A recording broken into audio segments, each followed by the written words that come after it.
Hello students, welcome to BM academy. দেখো, আমরা এখন যে চ্যাপ্টারটা পড়ছি সেটা হচ্ছে অ্যামোনিয়া গ্যাস। তো এই অ্যামোনিয়া গ্যাস অধ্যায়টির আমরা একেবারে শেষ প্রান্তে পৌঁছে গেছি।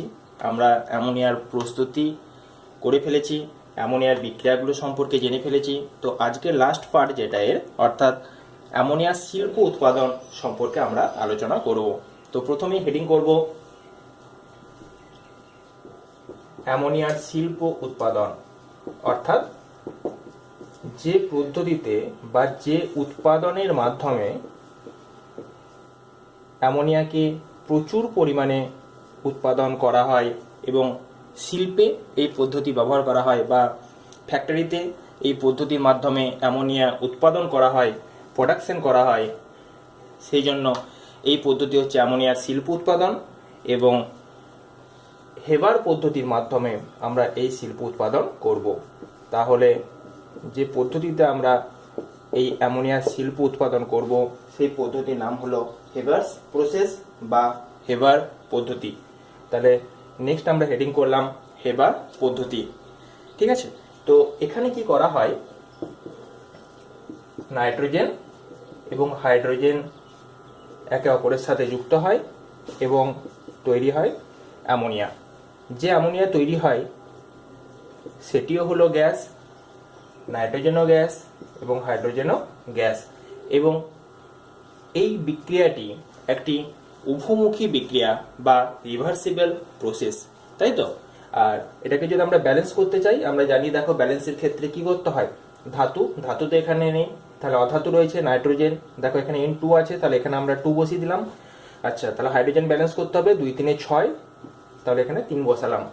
অর্থাৎ এই বিক্রিয়াটা থেকে আমরা বলতে যাই পারবো, দেখো যে 1 ভাগ ওজনের নাইট্রোজেন গ্যাস এবং 3 ভাগ ওজনের হাইড্রোজেন গ্যাস পরস্পর যুক্ত হয়ে 2 ভাগ ওজনের অ্যামোনিয়া উৎপন্ন করে।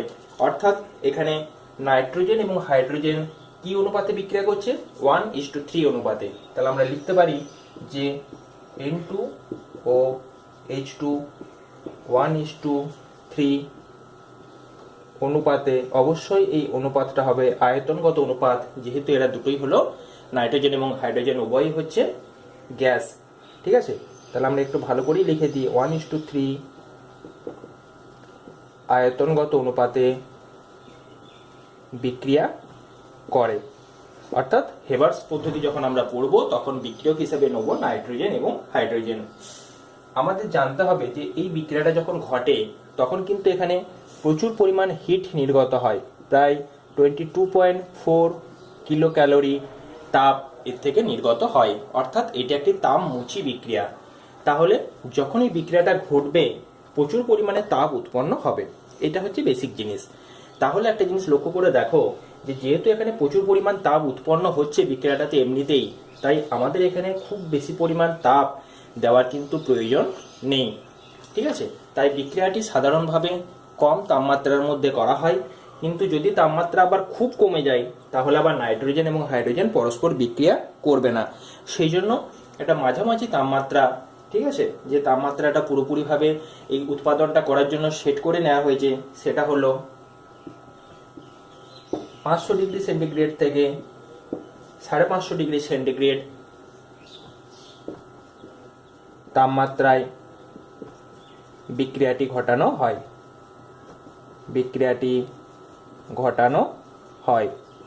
এগুলো হলো হেবার্স প্রসেস বা হেবার পদ্ধতি করার জন্য ন্যূনতম যে সমস্ত শর্তগুলো লাগবে। 3 নাম্বার হচ্ছে যে বায়ুমণ্ডলীয় চাপ কীরকম লাগে। দেখো, এই প্রক্রিয়াটা যেহেতু রিভার্সিবল বা উভমুখী, তাহলে এই বিক্রিয়াটাকে সবসময় আমাদের চেষ্টা করতে হবে বিক্রিয়াটা যেন সামনের দিকে যায়। যদি বিক্রিয়াটা পিছন দিকে চলে আসে, অর্থাৎ অ্যামোনিয়া থেকে যদি নাইট্রোজেন এবং হাইড্রোজেন গ্যাস উৎপন্ন হয়ে যায়, তাহলে আমাদের দেখো আমরা অ্যামোনিয়া গ্যাস কিন্তু খুব একটা পাবো না। অর্থাৎ মনে করো যে হারে ফরওয়ার্ড ডিরেকশন বা সম্মুখ বিক্রিয়াটা ঘটছে, ঠিক আছে, অর্থাৎ যে হারে অ্যামোনিয়া উৎপন্ন হচ্ছে তার থেকে বেশি হারে যদি অ্যামোনিয়া থেকে আবার নাইট্রোজেন বা হাইড্রোজেন উৎপন্ন হয়ে যায় তাহলে আমরা কখনোই ভালো প্রোডাক্ট পাবো না। তাই এখানে আমাদের চেষ্টা করতে হবে সবসময় বিক্রিয়াটাকে সম্মুখবর্তী করতে বা সামনের দিকে যাতে এগিয়ে যায় তার জন্য। এবারে যদি আমরা বায়ুমণ্ডলীয় চাপ বৃদ্ধি করি বা অ্যাটমসফিয়ারিক প্রেসারটা যদি আমরা বৃদ্ধি করি, তাহলে বিক্রিয়াটা সেই দিকে যেতে চাইবে যেদিকে তার মোল সংখ্যা কম থাকবে। বোঝা গেছে? তাহলে এদিকে দেখো N2 আগে 1 আছে অর্থাৎ এটা 1 মোল, এবং H2 আগে 3 আছে অর্থাৎ এটা 3 মোল। তাহলে বাঁ দিকে টোটাল মোল সংখ্যা বা বিক্রিয়ক অণুর সংখ্যা হচ্ছে 4 মোল, আর ডান দিকে বিক্রিয়ার জাত পদার্থের মোল সংখ্যা হচ্ছে 2 মোল। তাহলে কোন দিকে কম আছে? ডান দিকে কম আছে। তাহলে বিক্রিয়াটা সবসময় চাইবে যেদিকে মোল সংখ্যা কম সেই দিকে যেতে যখন চাপ বাড়ানো হবে। তাই এখানে সিম্পলভাবে জেনে রাখো যে বিক্রিয়াটা সামনের দিকে নিয়ে যেতে বা যেদিকে মোল সংখ্যা কম আছে সেই দিকে নিয়ে যাওয়ার জন্য আমাদের চাপ কি করতে হবে? বৃদ্ধি করতে হবে। অর্থাৎ এখানে যে পরিমাণ চাপটা নেওয়া হয় সেটা হলো 200 বা 200 বায়ুমণ্ডলীয় চাপ। এই চাপে বিক্রিয়াটি করা হয়, চাপে বিক্রিয়াটি ঘটানো হয়, বিক্রিয়াটি ঘটানো হয়। বোঝা গেল? তাহলে আমরা নাইট্রোজেন এবং হাইড্রোজেনের যে আয়তনগত অনুপাত সেটা নেবো 1:3, টেম্পারেচার নেবো 500 থেকে 550, কারণ খুব কম টেম্পারেচার আবার নাইট্রোজেন এবং হাইড্রোজেন রিয়েকশন করবে না। আচ্ছা, বায়ুমণ্ডলীয় চাপ যেটা নেবো বা অ্যাটমসফিয়ারিক প্রেসার সেটা নেবো 200 বায়ুমণ্ডলীয় চাপ। তার কারণ একটু চাপটা যদি আমরা না বৃদ্ধি করি তাহলে রিয়েকশনটা ফরওয়ার্ড দিকে যাবে না। আচ্ছা, বিক্রিয়াটি ঘটানোর জন্য আমাদের অনুঘটকের প্রয়োজন। আমরা জানি যে অনুঘটক সম্মুখ বিক্রিয়া হোক বা পশ্চাৎ বিক্রিয়া হোক উভয়মুখী বিক্রিয়াকে ত্বরান্বিত করার চেষ্টা করে বা বিক্রিয়ার হারটাকে কি করার চেষ্টা করে? বাড়িয়ে দেওয়ার চেষ্টা করে। তাই যেহেতু আমরা উচ্চ চাপে এবং এই 500 থেকে 550 ডিগ্রি তাপমাত্রায় বিক্রিয়াটা ঘটাচ্ছি এবং বিক্রিয়াটা সম্মুখ দিকে যাচ্ছে বা সামনের দিকে যাচ্ছে, তাই এখানে যদি আমরা অনুঘটক ব্যবহার করি তাহলে অনুঘটক বিক্রিয়াটাকে সামনের দিকে এগিয়ে যেতে আরো বেশি পরিমাণে সাহায্য করবে। তাই এখানে আমরা অনুঘটক হিসাবে ব্যবহার করব আয়রন বা লোহার ছোট ছোট টুকরো। তাহলে আমরা অনুঘটক হিসেবে লিখলাম লোহার ছোট ছোট টুকরো আমরা কি করলাম? অনুঘটক হিসাবে ব্যবহার করলাম, অনুঘটক হিসাবে ব্যবহার করলাম। এর সাথে উদ্দীপক হিসাবে অর্থাৎ বিক্রিয়ার হারটাকে আরো বাড়িয়ে তোলার জন্য ব্যবহার করা হয় কতগুলি ধাতব অক্সাইড, যেমন অ্যালুমিনাম। অ্যালুমিনার সংকেত আমরা জানি Al2O3, বা পটাশিয়াম অক্সাইড অর্থাৎ K2O এক্ষেত্রে ব্যবহার করা হয়। তাহলে পুরো জিনিসটা যেটা আমাদের দাঁড়ালো, নাইট্রোজেন এবং হাইড্রোজেনের অনুপাত হবে 1:3, টেম্পারেচার 500 থেকে 550, বায়ুমণ্ডলীয় চাপ 200 অ্যাটমসফিয়ার, লোহার ছোট ছোট টুকরো আমরা নেবো অনুঘটক হিসাবে, আর উদ্দীপক হিসাবে অর্থাৎ বিক্রিয়ার হারটাকে আরো বাড়িয়ে তোলার জন্য আমরা নেবো Al2O3 এবং K2O। এখানে আরেকটা জিনিস আমাদের খেয়াল রাখতে হবে যে এই যে নাইট্রোজেন এবং হাইড্রোজেন আমরা নিয়েছি, এই গ্যাসগুলোর মধ্যে যেন অশুদ্ধ হিসাবে অন্য কোনো গ্যাস মিশে না থাকে। তাহলে এখানে 6 নম্বরে আমরা লিখে রাখতে পারি যে 6 নম্বরে লিখে রাখতে পারি যে নাইট্রোজেন এবং হাইড্রোজেন, নাইট্রোজেন ও হাইড্রোজেনকে অশুদ্ধি মুক্ত হতে হবে। অর্থাৎ অশুদ্ধি মুক্ত বলতে বোঝাচ্ছে এই গ্যাসগুলোর সাথে অন্য কোনো গ্যাস যেন যুক্ত না থাকে, যেমন কার্বন ডাইঅক্সাইড, কার্বন মনোক্সাইড প্রভৃতি গ্যাস যেন এর সাথে যুক্ত না থাকে। বুঝে গেছে? তাহলে এরপর আমরা দেখে নেব যে কিভাবে পুরো বিক্রিয়াটা ঘটছে, অর্থাৎ শিল্পাগারে বা শিল্পে বা ফ্যাক্টরিতে কিভাবে পুরো প্রক্রিয়াটা ঘটানো হয় সেটা আমরা একটু বোঝার চেষ্টা করব। কন্ডিশনগুলো আমাদের মনে থাকবে নিশ্চয়ই। আচ্ছা, বিক্রিয়ক কি কি? নাইট্রোজেন এবং হাইড্রোজেন, তাই তো? তাহলে প্রথমেই আমরা কি করব? আমরা একটা কম্প্রেশন চেম্বার নেব। ছবিটা একটু আনার চেষ্টা করো।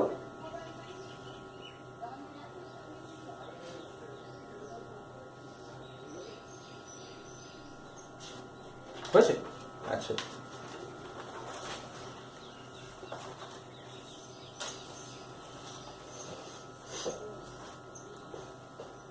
দেখো এই যে চেম্বারটা নেওয়া হয়েছে সেটার নাম হচ্ছে সংনমক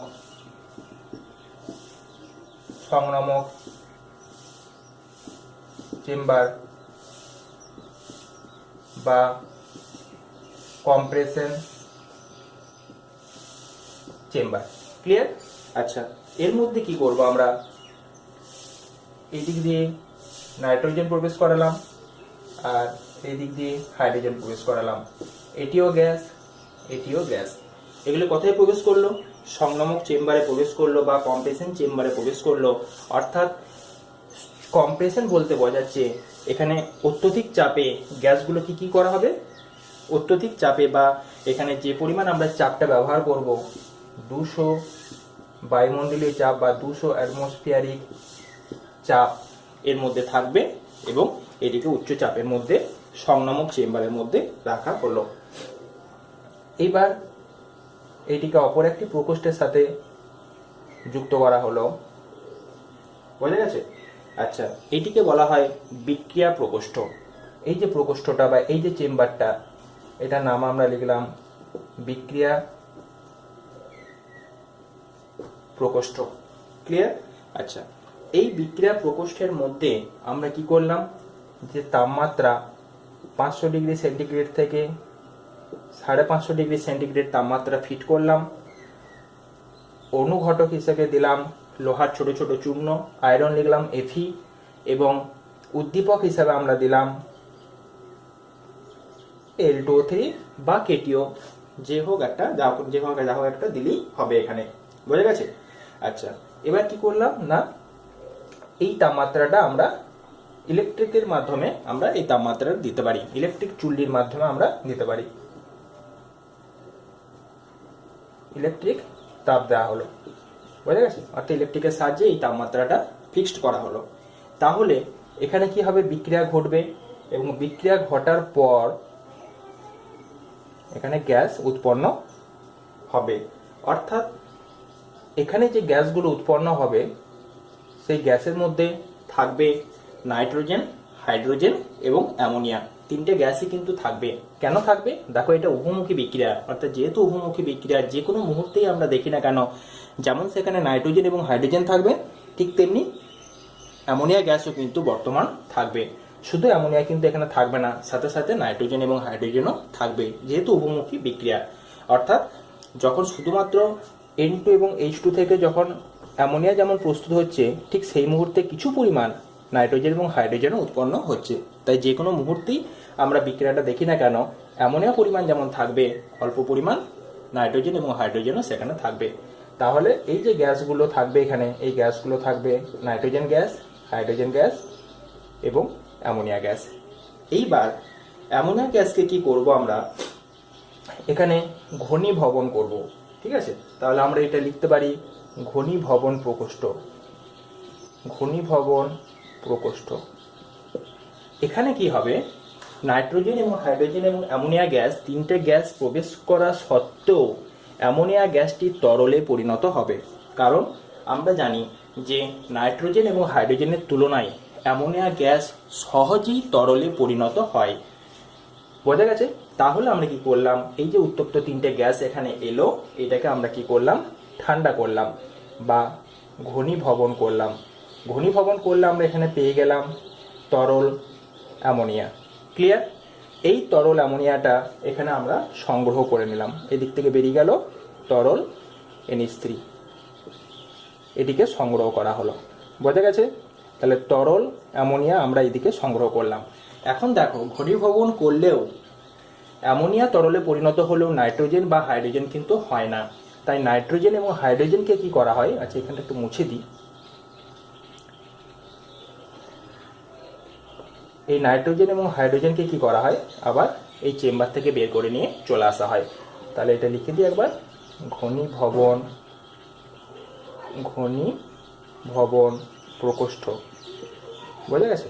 তো এই যে নাইট্রোজেন এবং হাইড্রোজেন গ্যাস, এই গ্যাসটাকে নিয়ে এসে কি করা হয়, আবার এই সংক্রামক চেম্বারের মধ্যে ঢুকিয়ে দেওয়া হয়।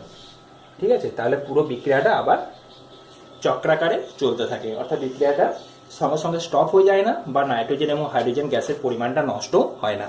তাহলে এইদিকে যে গ্যাসগুলো এলো, এখানে আমরা লিখে রাখতে পারি N2 এবং H2, এই দুটোই হচ্ছে কি আকারে থাকবে, গ্যাস আকারে থাকবে। আর এখানে এগুলো প্রত্যেকটাই ছিল গ্যাস। এই গ্যাসগুলোকে ঘনীভবন করা হলো বা ঠান্ডা করা হলো। ঘনীভবন করার সময় আমরা জানি যে অ্যামোনিয়া সহজেই তরলে পরিণত হয় এবং নাইট্রোজেন এবং হাইড্রোজেন গ্যাসই থেকে যায়। তাই নাইট্রোজেন এবং হাইড্রোজেনকে আমরা আলাদা করে এবং তরল অ্যামোনিয়াকে আমরা সংগ্রহ করে নিতে পারি। এই পুরো প্রক্রিয়াটাই হলো হেবার্স প্রসেস বা হেবার প্রক্রিয়া। এই প্রক্রিয়ার মাধ্যমে শিল্পে প্রচুর পরিমাণে অ্যামোনিয়া উৎপন্ন করা হয়। আশা করি পুরো ব্যাপারটা তোমরা বুঝতে পেরেছো। ঠিক আছে, বেশ, এটা মুছে দিই। এরপর আমরা জানবো যে অ্যামোনিয়া থেকে কিভাবে শিল্পে ইউরিয়া উৎপন্ন করা হয়। বোঝা গেছে? তাহলে এটা মুছে দাও, এটা বাড়িতে একটু প্র্যাকটিস করবে। তাহলে নেক্সট হেডিং করো ইউরিয়া প্রস্তুতি।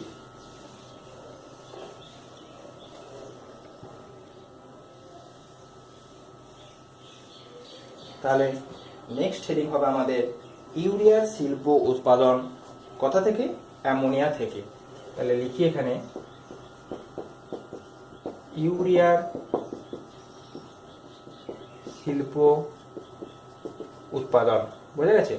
যে ইউরিয়া আমরা জমিতে সার হিসাবে ব্যবহার করি তার সংকেত হলো NH2CO NH2।